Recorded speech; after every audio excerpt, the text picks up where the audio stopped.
Ah, Meus cumprimentos a todos e a satisfação é minha. E, como de praxe, cabe um agradecimento pela oportunidade de retomar uma das experiências mais interessantes, mais fecundas do meu trabalho como historiador e do meu trabalho como oralista. Nesse sentido, gostaria de dizer que o encontro com o Mindlin foi uma das oportunidades mais fecundas que eu vivi nessa minha vida de entrevistador, não é? E entrevistador com alguns compromissos de historiador, compromissos de pessoa apaixonada por livros e de ter a oportunidade de me perguntar logo de início como entrevistar uma das personalidades mais entrevistadas até então, que era o seu Mindlin, né? O meu outro José.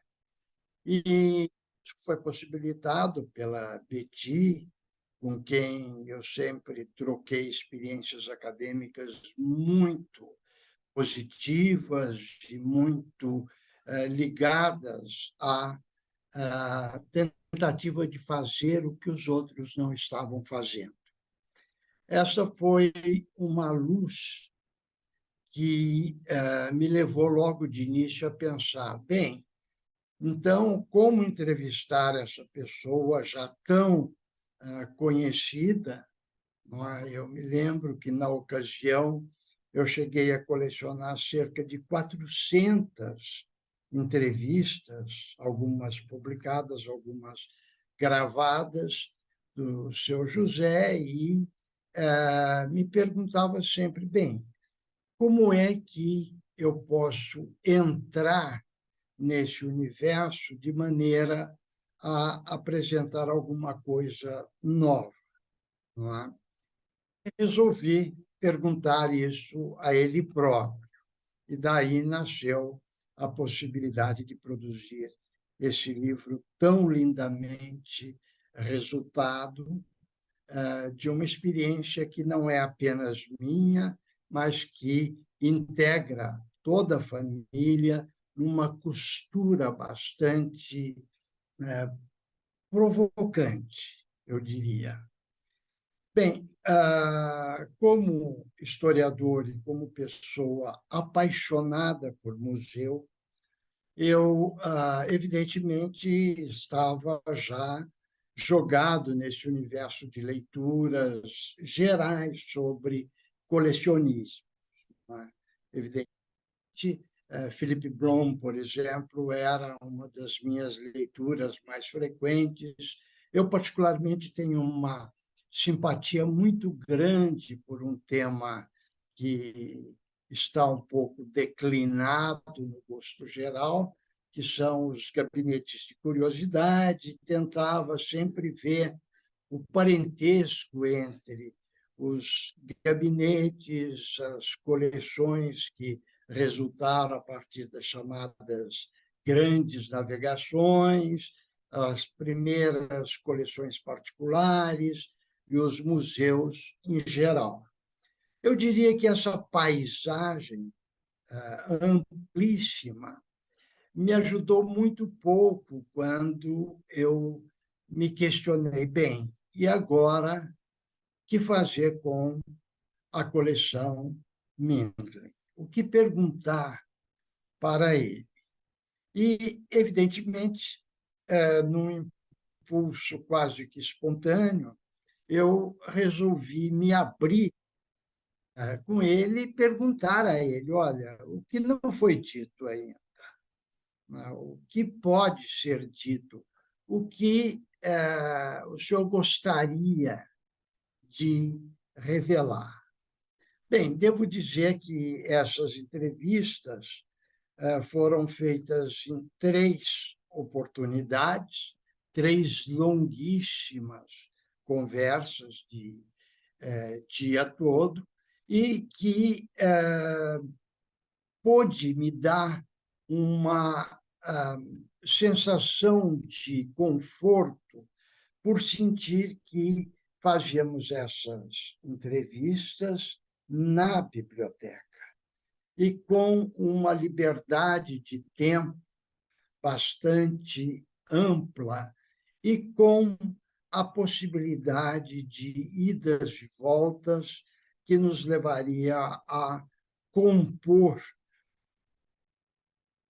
mais integrado, porque feito em colaboração não só com ele, mas depois com a ajuda de familiares que, enfim, acabaram por subverter um pouco o conceito convencional de entrevista, de perguntas e respostas.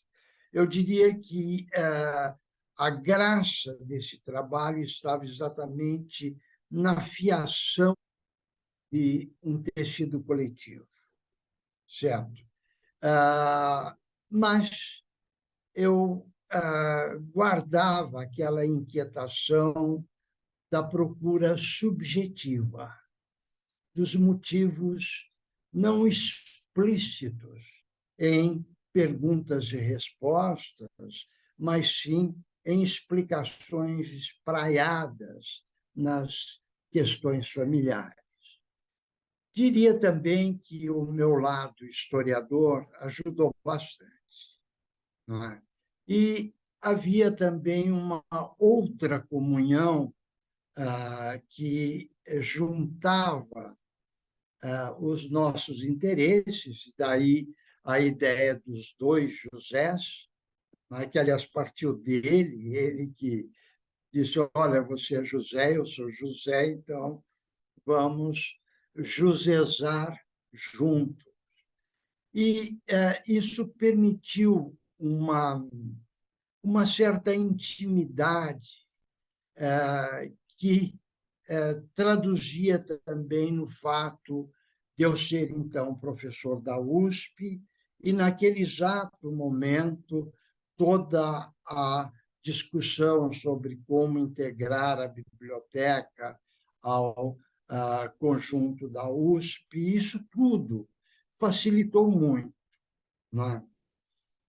Diria mais que a simpática a presença da Betty costurando as nossas possibilidades, os nossos interesses, também abriu bastante esse caminho. E eu logo tratei de deixar de lado alguns enquadramentos que seriam também óbvios, né? De pensar a coleção específica do seu José Mindlin num conjunto de outras coleções. Eu preferi ver a árvore e colocá-la depois numa floresta, não fazer o inverso, justificar a árvore pela floresta, certo? E foi assim que nós começamos, e o meu trabalho foi muito facilitado pela disponibilidade do seu Mendelssohn, do seu José. Ele próprio estava no momento exato de abertura, de revelação dos aspectos, eu diria, interditos na relação prática das tantas outras entrevistas que iam sempre. Qual o primeiro livro? Como começou a coleção? Enfim, essas questões úteis, mas triviais e depois repetidas demais, certo? E foi assim, então, que nós começamos com a ideia de família. Eu diria que o ponto de partida esteve exatamente na reconstrução do que eu chamaria de primeiro ambiente familiar do seu José, ou seja, a casa de seus pais. Seu pai, já dentista, mais apaixonado pela questão cultural de São Paulo, num esforço de integração que era permitido muito pelo gosto pelo artístico. Esta valorização paterna e depois a linda relação construída com o irmão Henrique, que era o grande interlocutor, né, que me permitiu formular um primeiro problema ou uma primeira hipótese de questionamento do sentido estendido da biblioteca, que era o leitor. A biblioteca era a biblioteca do leitor. Começou como uma dimensão natural daquele rapazinho que, aos 13 anos, já lia Machado, que, enfim, estava ligado à literatura portuguesa e que já comprou o seu primeiro grande livro, ainda de calças curtas, não é? E que teria, portanto, dado vida a partir da leitura. Mais tarde, em outro momento da entrevista, ele próprio retoma isto, dizendo que nunca deixou de ser leitor. Esse detalhe, para mim, passou a ser muito importante porque pavimentava uma estrada bastante interessante desse cidadão que passa a jornalista, advogado, a empresário, mas nunca deixou de salientar o gosto pela leitura.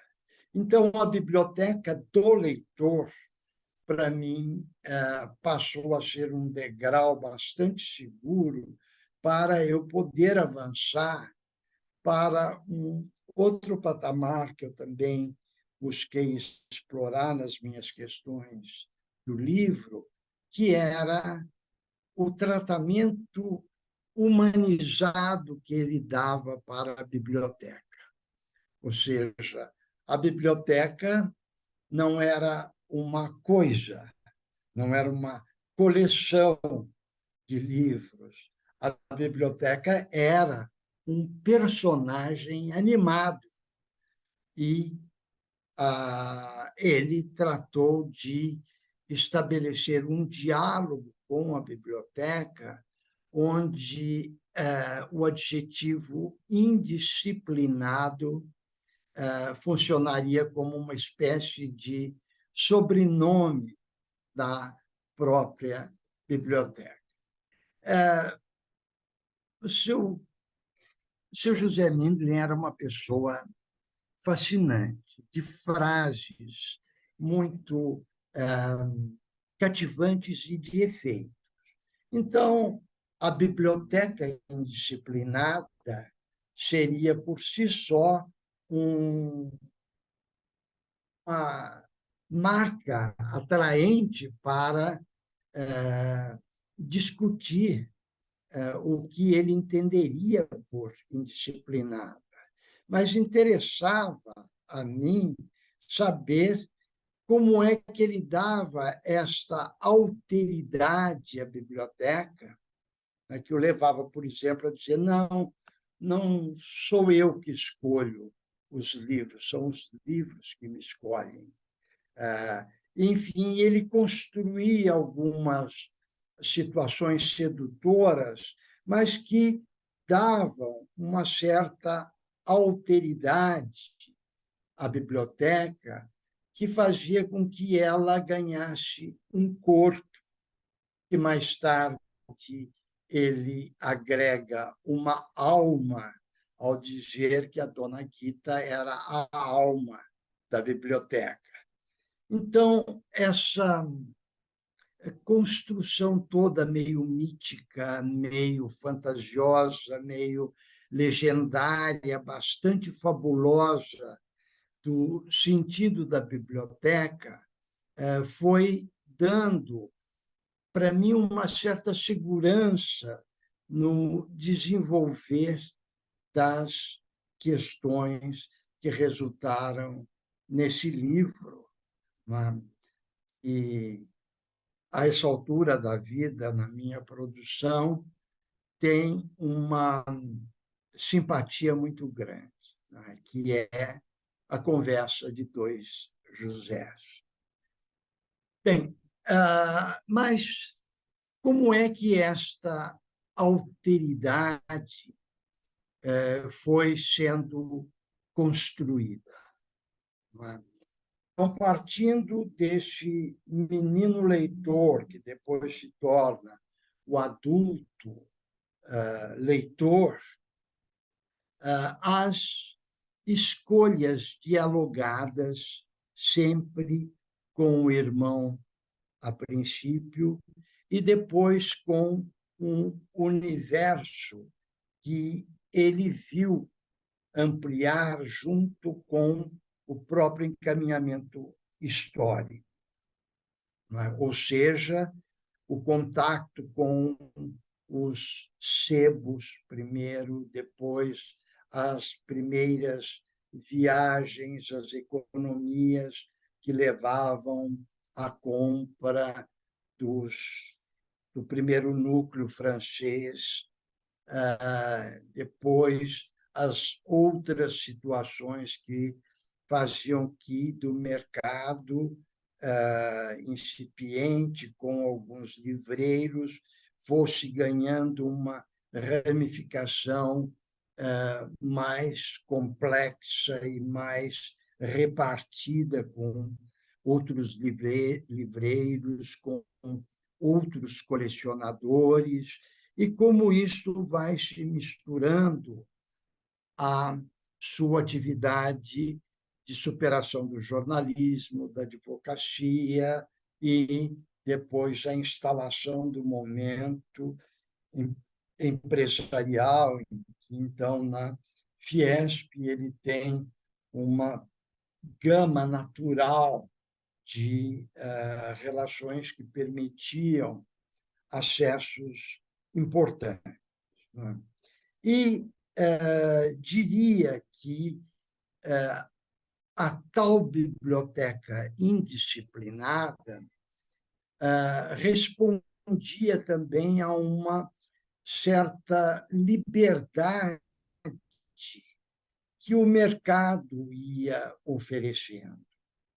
Então, não mais era apenas aquele menino leitor, mas já um adulto que sabia perseguir algumas questões do mercado. E o mercado passava, então, e é esse o momento que eu acho que há uma autonomia, estamos falando dos anos 50 para 60, em que, então, passa a haver uma comunhão de elementos que possibilitam o grande salto nos anos 70, certo? Então, já era um componente externo que dialogava com os interesses pessoais.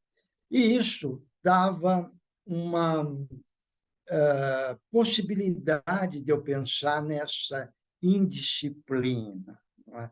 Ou nesse diálogo entre o interesse dele e as possibilidades de crescimento do mercado, não é? E como esta relação vai possibilitando alguns detalhamentos.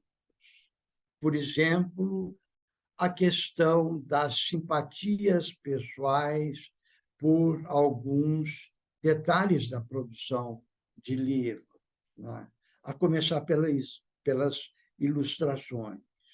De início, ele não tinha assim, grande motivação de comprar alguma coisa pelas ilustrações, mas, aos poucos, as ilustrações vão cativando de maneira a fazê-lo integrar, inclusive depois comissões, as capas, as caricaturas, e um momento bastante sensível da aptidão dele pelas cartas.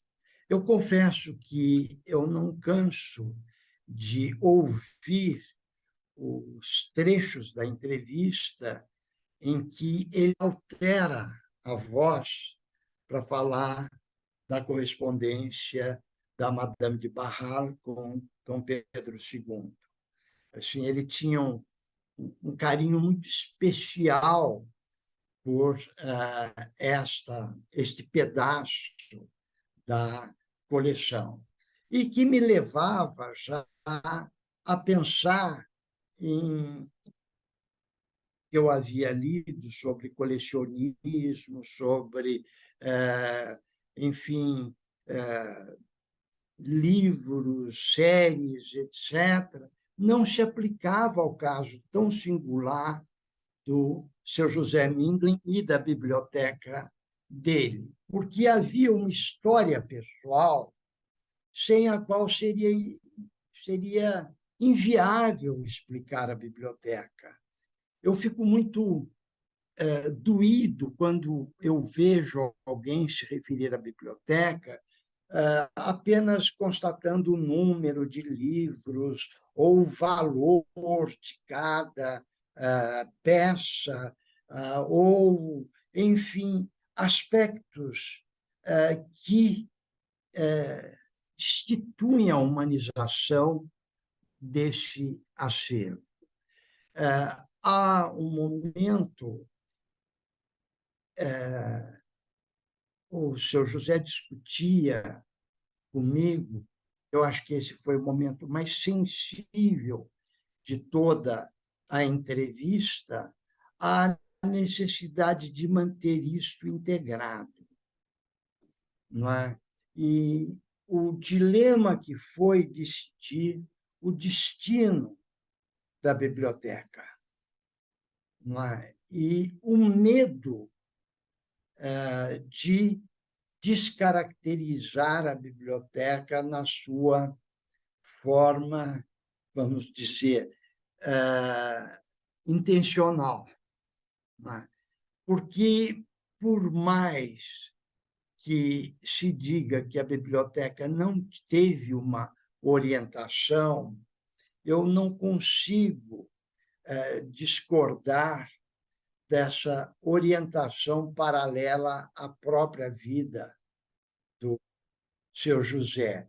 E a esse filho querido que foi o produto biblioteca, não é?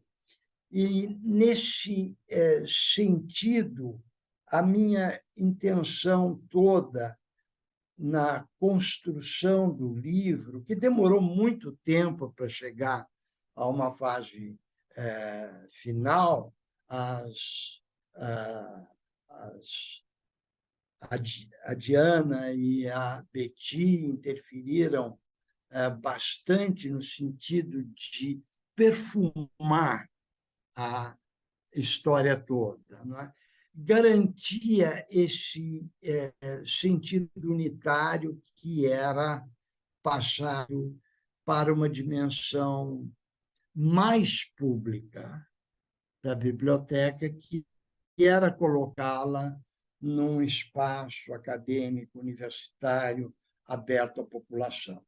Mas isso me leva a um outro aspecto do meu convívio com seu José Mindlin, com a biblioteca, que eu acho que vale a pena a gente salientar.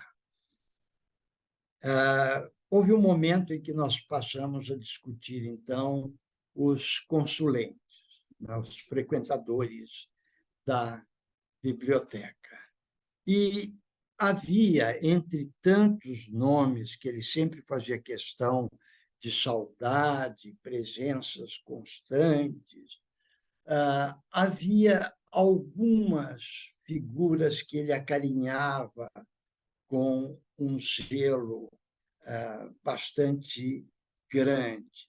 Eu me permito, sem desmerecer todos os outros, saudar, por exemplo, a Valnice Galvão, que ele revelava uma simpatia muito especial pelo jeito que ela frequentava a biblioteca. Marisa Lajolo, outra consulente muito apaixonada pela biblioteca, e o seu José, apaixonado pelo trabalho e pelo olhar que ela tinha com a biblioteca. Eu falei há pouco da Madame de Barral, e eu volto a Mary Del Priore com a leitura atenta das cartas. Ele me dizia de acompanhar o jeito que ela lia as cartas. Então, havia já uma dimensão pública, né, de consulentes em geral, mas não tinha esse comprometimento que eu acredito, e essa grandiosidade nós temos que reconhecer no seu José, de dar essa dimensão potente, ampliada, de colocar a biblioteca na USP e fazer, enfim, a USP apadrinhar possibilidades de consultas ainda mais amplas.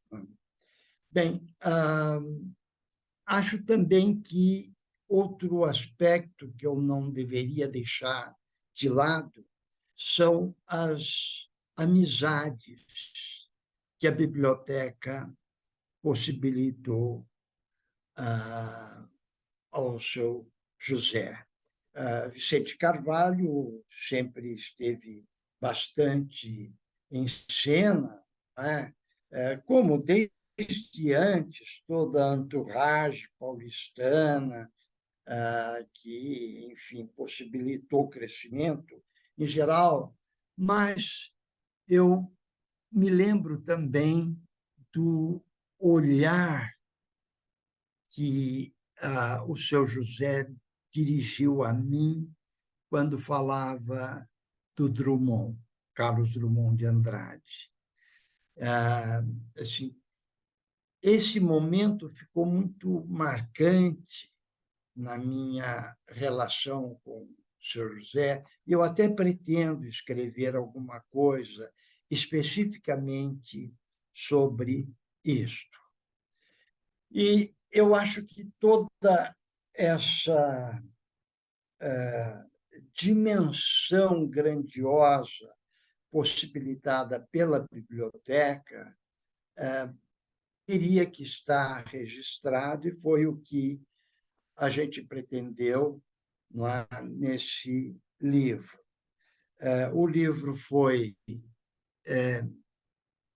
agraciado com fotos, com cartas, com registros importantes, alguns políticos, inclusive, do seu José, e resultou nesse trabalho que, como já disse, de certa forma, é um beijo da história em todo esforço de fazer uma entrevista capaz de dimensionar a beleza que é essa biblioteca e a história dela.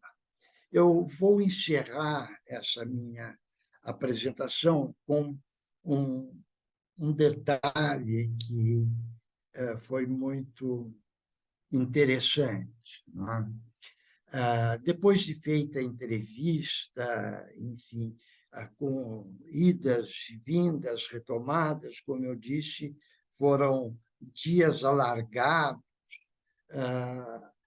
Assim, eu pedi, isso se repetiu, foram 2 vezes, para dar uma volta pela biblioteca com seu José. E foi o interessante desta história é que eu falei, por favor, para nos livros que te chamam mais atenção. E por 5 vezes ele parou, olha, esse aqui é o meu preferido. Aí andava, mas este aqui é o meu preferido.